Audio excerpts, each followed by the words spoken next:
సామాన్యుడి చేతిలో సామాజిక అస్త్రం నెంబర్ 1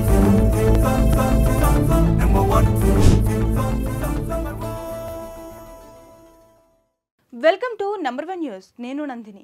శ్రీ మహాలక్ష్మి రూపంలో ఉన్న అమ్మవారిని దర్శించుకోవటం ఎంతో ఆనందంగా ఉందని రాష్ట్ర స్త్రీ శిశు సంక్షేమ శాఖ మంత్రి గుమ్మడి సంధ్యారాణి అన్నారు.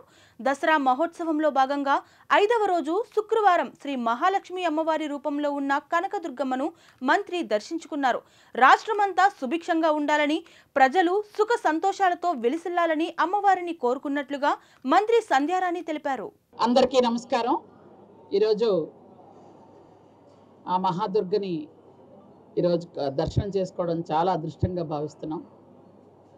రాష్ట్ర ప్రజలందరూ క్షేమంగా ఉండాలని, ముఖ్యంగా మా ముఖ్యమంత్రి వర్యులు నారా చంద్రబాబు నాయుడు గారు ఆయురారోగ్య ఐశ్వర్యాలతో క్షేమంగా ఉండి ఈ రాష్ట్రాన్ని మరింత అభివృద్ధి పదంలో నడిపించడానికి ఆయనకి ఆ తల్లి శక్తి ఇవ్వాలని, రాష్ట్ర ప్రజలందరూ బాగుండాలని, దాంతోనే అందరితో పాటు నా కుటుంబం కూడా క్షేమంగా ఉండాలని ఆ మహాతల్లిని కోరుకోవడం జరిగింది. మీకు అందరికీ తెలుసు, నిన్ననే మనకు ఒక పెద్ద ఉత్సవం జరిగింది.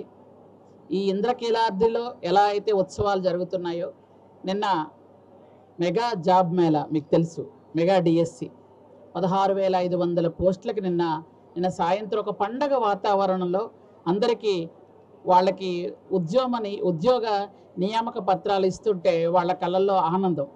16,500 మంది అంటే దాదాపు 1,00,000 మందికి అక్కడ ఎంత సంతోషంగా ఆనందంగా పత్రాలు అందరూ వచ్చి 1,00,000 మంది వచ్చారు.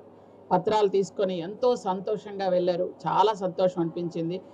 అదే ఇంకా 4 రోజులు పోయిన తర్వాత 6,000 మంది పోలీసులకు కూడా మనం నియామక పత్రాలు ఇస్తున్నాం.